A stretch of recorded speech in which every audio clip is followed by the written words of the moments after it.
Bismillahirrahmanirrahim. Assalamualaikum warahmatullahi wabarakatuh.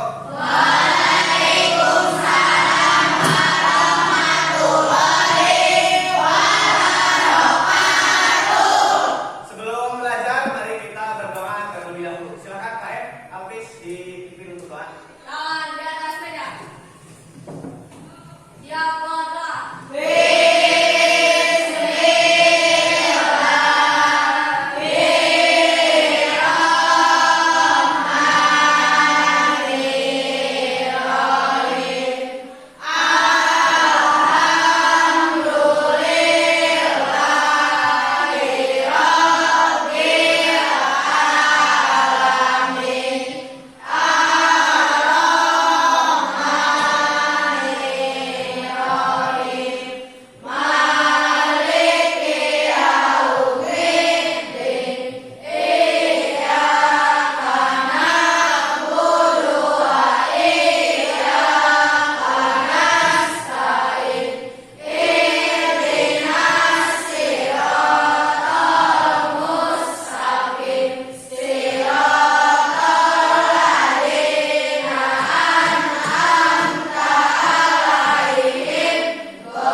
Ya, terima kasih untuk kelas 7A. Pertama Bapak absen terlebih dahulu ya. Tanggal 22 Agustus. Yang tidak hadir siapa? Daniel Istana Widya, kenapa? Tidak ada keterangan. Oke. Lain kali kalau mau tidak sekolah diharapkan untuk selalu memberi keterangan minimal ke wali kelas ya. Kasih tahu Pak, saya sekarang sakit. Pak ada acara Pak sama keluarga mau ke Pangandaran. Bilang dulu ke wali kelas ya. Untuk hari ini pelajarannya agak spesial.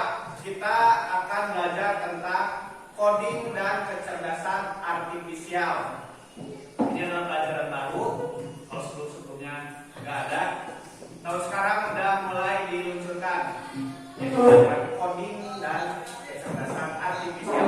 Sebelum lebih jauh, Bapak tanya dulu. Ada yang lagi ada pertanyaan. Kenapa sih kalau misal kita lagi nonton TV, kita pencet volume, itu TV secara spontan langsung menambah volumenya? Itu kenapa? Kira-kira itu sederhana aja. Misal, bosan ya di channel nomor 7 baik, dibilangkan kurang pakai remote ke nomor 8. Walaupun hanya kita pencet, kenapa sih si TV itu nurut ke kita? Kenapa ya? Pernah kepikiran nggak kayak gitu? Sederhananya itu adalah cara kerja dari coding. Bapak kasih ini dulu pengertian. Silakan untuk ditulis coding.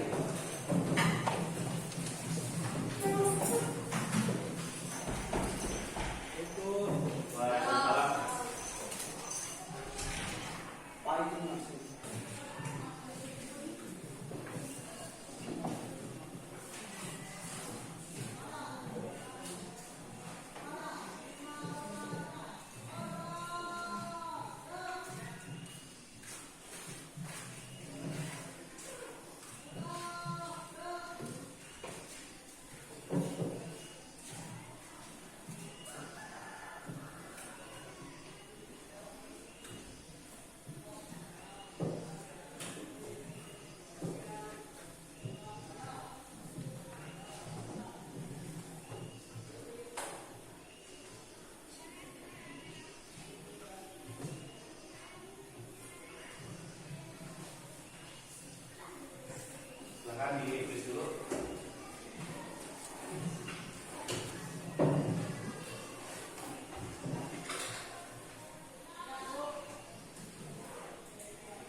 Sudah? Apa itu coding?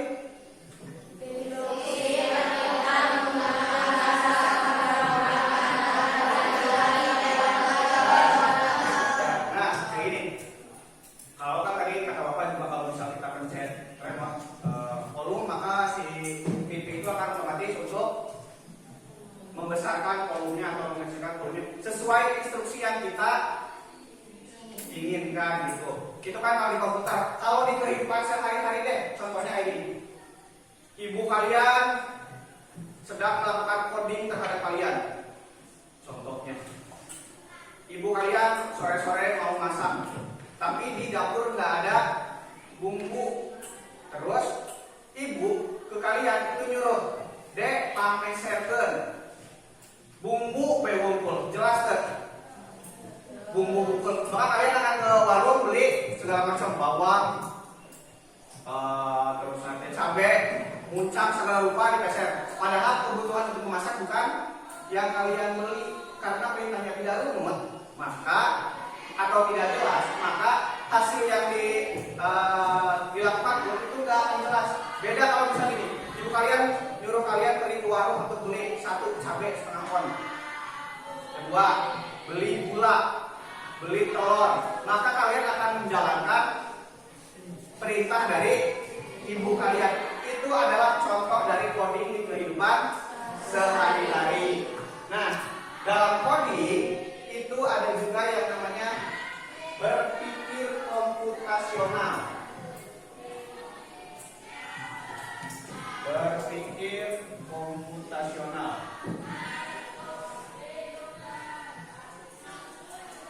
Di informatika ada babnya tersendiri tentang berpikir komputasional. Berpikir komputasional itu adalah pemecahan masalah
berpikir komputasional. Itu adalah pendekatan masalah yang terstruktur dan sistematis.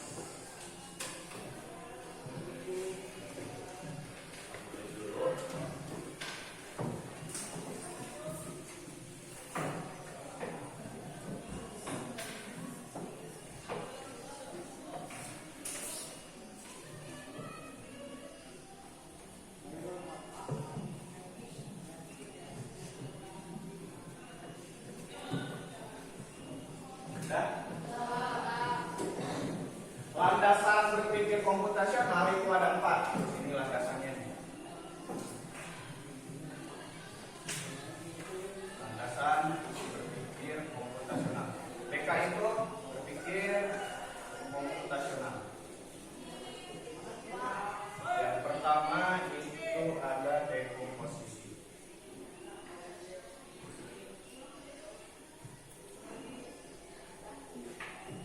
Yang kedua itu ada mengenal pola.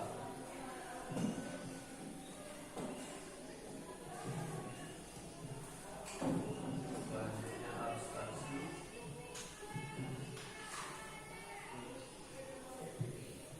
Dan yang terakhir adalah algoritma.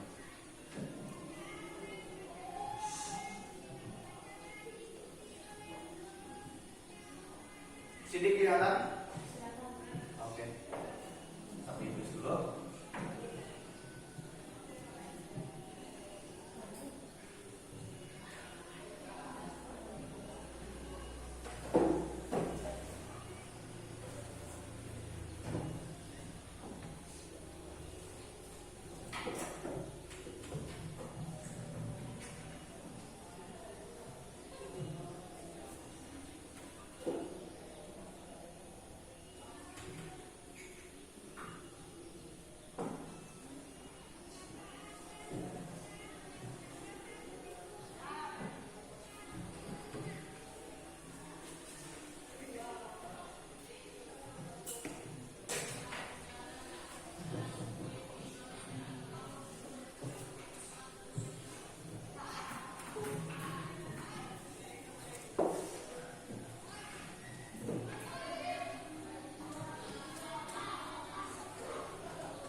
komputasional dengan analogi rubik ini.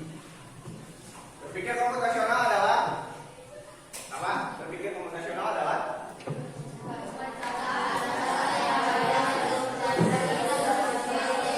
pemecahan masalah yang terstruktur dan sistematis. Di sini Bapak punya satu masalah. Masalahnya adalah rubik ini teracak. Bagaimana sih cara menyelesaikannya dengan terstruktur dan sistematis? Untuk menyelesaikan rubik ini ada yang namanya algoritma. Algoritma itu perintah-perintah di mana kita harus memindahkan rubik-rubik ini. Misal yang kanan dulu, yang kiri dulu, yang atas dulu. Kalau misal kalian sembarang dalam menyelesaikan rubik ini, maka rubik ini sampai kapanpun tidak akan selesai. Akan gini terus, akan menjadi masalah selamanya. Sebagai contoh, cuma di sini yang bisa main rubik ada nggak? Nggak ada. Yang nggak bisa berarti nggak bisa ya. Bapak kasih contoh ke kamu. Sok, selesaikan rubik ini dalam waktu 30 detik. Bisa nggak? Sok, coba aja sok diputar-putar. Nggak apa-apa. Sok.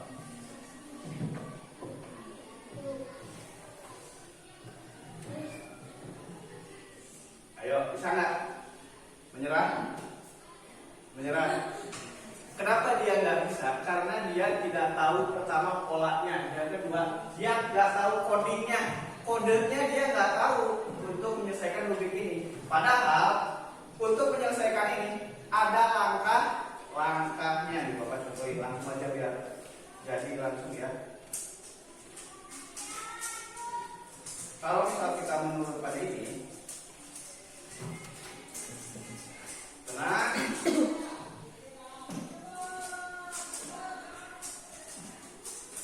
Kalau kita menurut pada kodenya, itu rubik sesulit apapun akan selesai.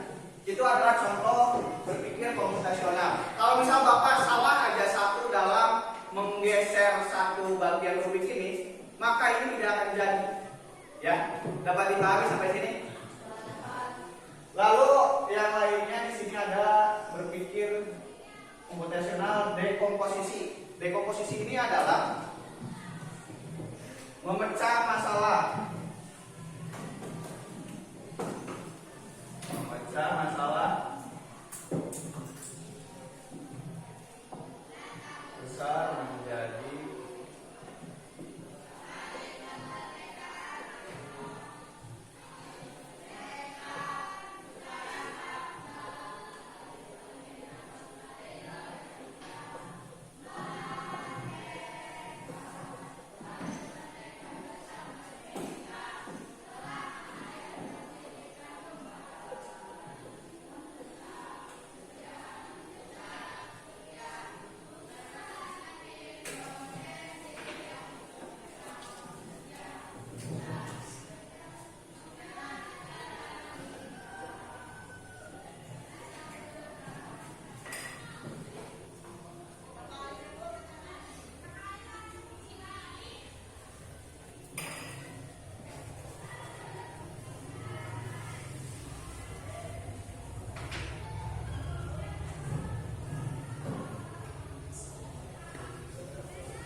dekomposisi adalah memecah masalah besar menjadi sub masalah kecil sehingga data lebih mudah dikelola. Balik lagi ke masalah rubik.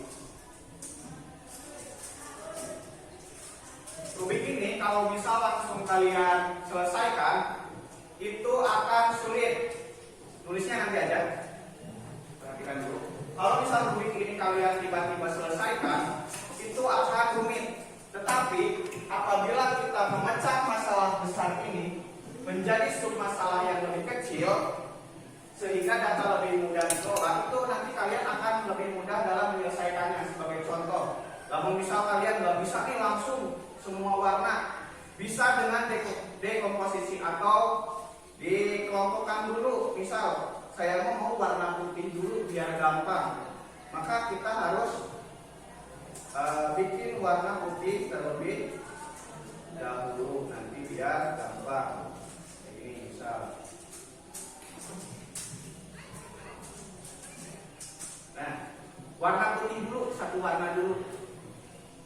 Dipecah dulu nih, datanya yang besar jadi kecil dulu. Jadi nanti setelah yang putih ini selesai, baru pinggirnya, atasnya, lalu pinggir yang ini untuk menyelesaikan. Itu adalah tahap-tahap dalam menyelesaikan rubik. Atau misalnya di bawah punya permainan. Ada yang pernah main puzzle nggak? Puzzle.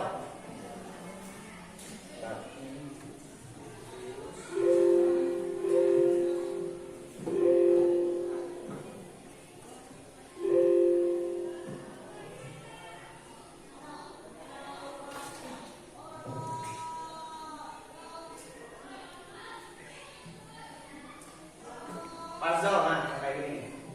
Misal bapak mau ya ini deh yang gampang. Play puzzle.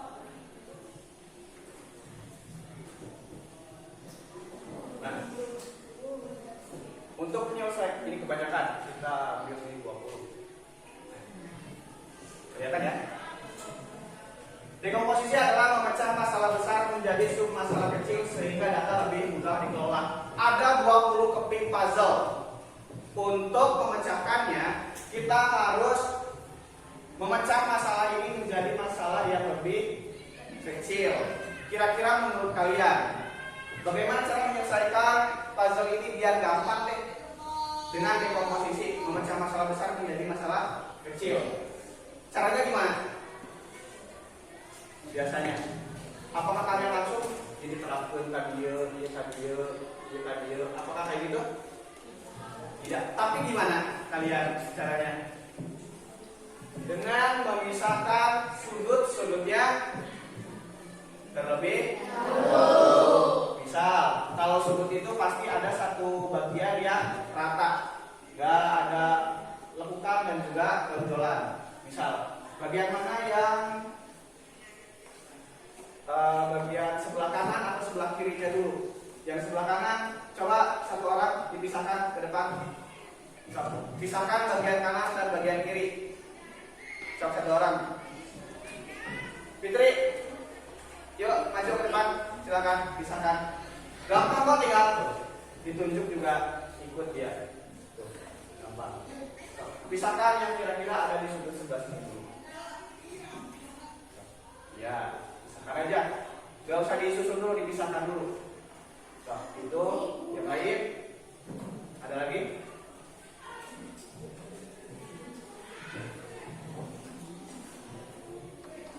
Ya, pindahkan.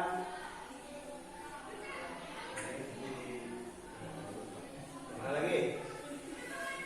Lagi nggak? Ya. Bagus. Terus lagi, ya terus satu lagi.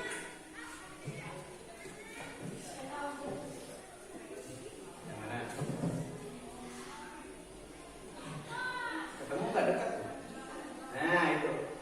Maka Fitri sudah menyelesaikan bagian kiri terlebih dahulu karena gampang, papak, nggak ada bukan-bukannya. Terus bagian atas, coba siapa yang mau ke depan? Tinggal geser-geser doang kok.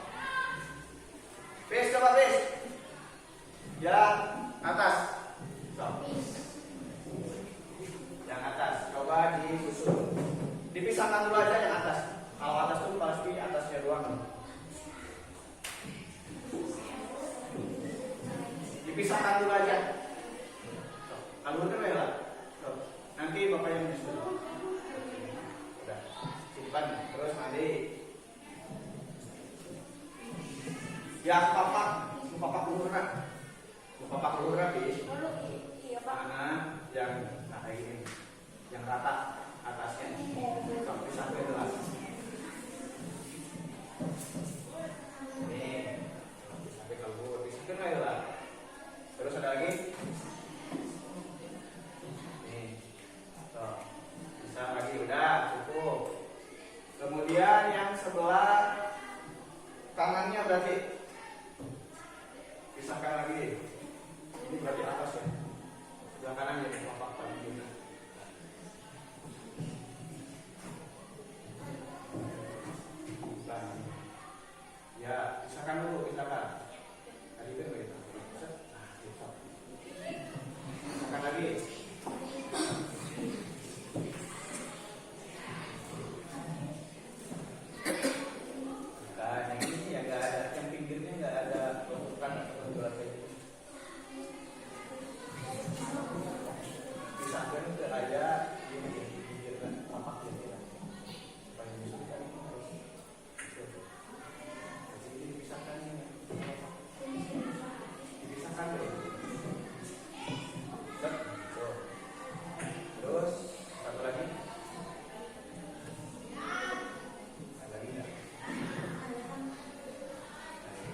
kamu.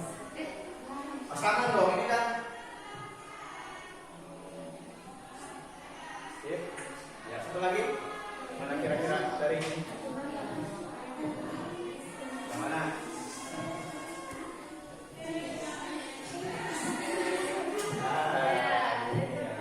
Sip. Ganti yang lain. Mau coba tinggal tengahnya. Stop. Rap. Coba maju rap. Tengahnya sok. Bagian kamu. Ya. Sip. Betul. Lagi. Lagi. Terus.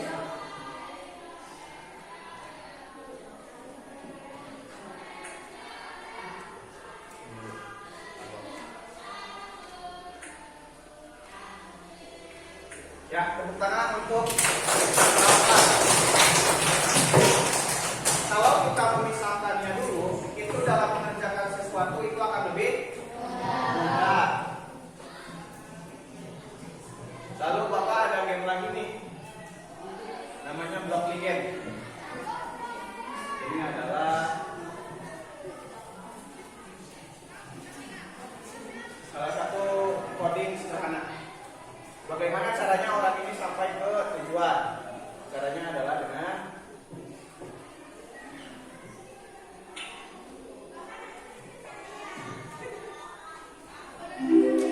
dia akan berjalan kayak gitu. Ini nanti kita praktekkan nanti ya. Setelah ini udah lagi ya tentang dekomposisi, bagaimana cara memecahkan masalah, cara memecahkan masalah besar menjadi sub-sub bagian yang lebih kecil. Sudah ngerti ya? Dari pemaparan tentang jigsaw tadi atau puzzle. Sekarang Bapak itu punya tugas buat kalian. Bentuk 5 kelompok biar gampang. Ini ke belakang. Ya. Ini 4 orang, 3 orang. Ya. Ya atau 5 orang deh sampai si Bapak. Yang ini 6 orang sampai sini. Ya. Itu 4. Yang itu berdua 4 ya. Nanti. Nah itu kelompoknya nih Bapak punya data, banyak data tentang klub kesukaan siswa kelas 7 ada 20. Nanti tugas kalian adalah mengelompokkan mana yang ada pertanyaannya di sini. Nanti kalian kelompokkan aja ya, kerjakan sesuai LKPD. Sok silakan. Dikerjakan.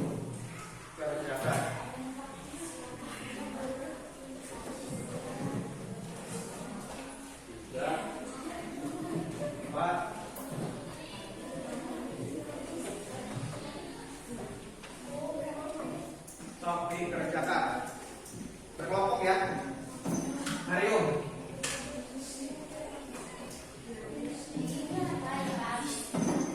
Mario.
Yang mau presentasi kelompok 2 silakan maju ke depan. Semua ya.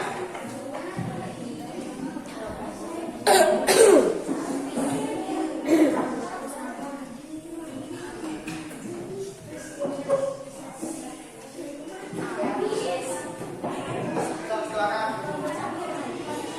Yang lain perhatikan ke depan. Yuk, salam dulu.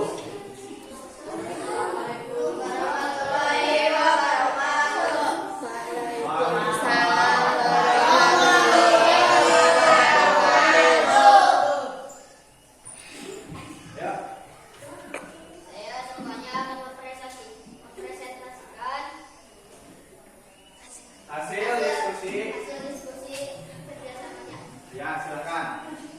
Coba bacakan soalnya terlebih dahulu.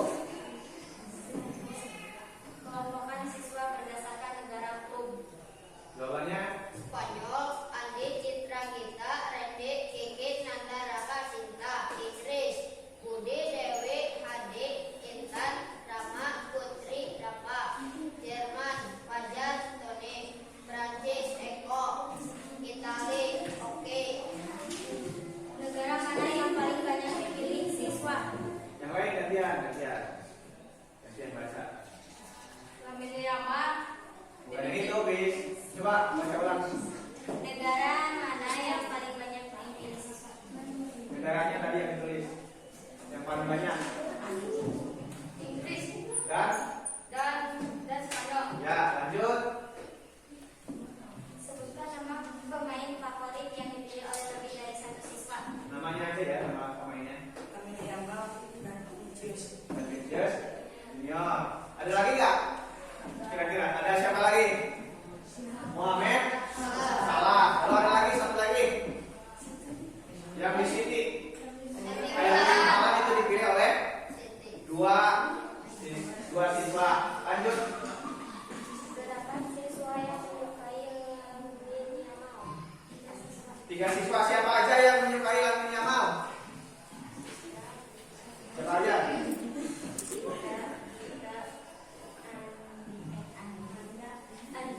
Andi. Siapa? Nanda. Terus? Siapa aja? Lagi-lagi? Citra, Gita, dan Nanda. Oke, lanjut. Berapa siswa yang menyukai Vinicius Junior? Berapa orang? 3 siswa. Siapa aja? Andi, Randy, Rahman. Lanjut. Mengapa membaca kata dari kelompok-kelompok misalnya berdasarkan kelompok pemain favorit menjadi Lebih keras, coba. Lebih keras biar yang lainnya beneran. karena lebih mudah tahu apa informasi yang kita butuhkan. Berat? Nah, itulah dia presentasi dari kelompok 2. Tepuk tangan untuk kelompok 2. Ini bagus, silakan tutup.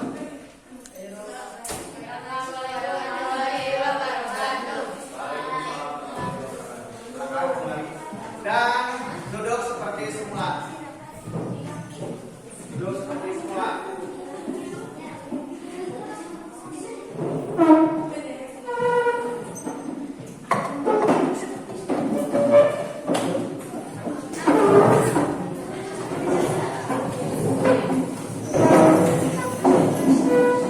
Oke, perhatikan.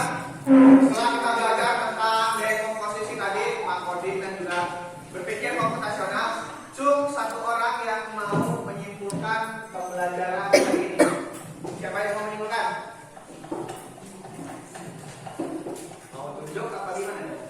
Sok, Fitri silakan. Boleh, bagi sok. Kesimpulan dengan dekomposisi kita menjadi lebih mudah dalam mengolah suatu data karena kita memisahkan masalah besar menjadi masalah yang lebih kecil. Kecil. Oke, terima kasih untuk Fitri dan terima kasih juga untuk kelas 7A yang hari ini sangat luar biasa dalam pembelajaran kali ini. Tepuk tangan untuk kita semua. Semoga di pertemuan selanjutnya kita bisa berjumpa lagi dengan materi yang baru, pengetahuan yang baru tentang coding tentunya. Dari Bapak dicukupkan sekian. Mohon maaf atas segala kesalahan.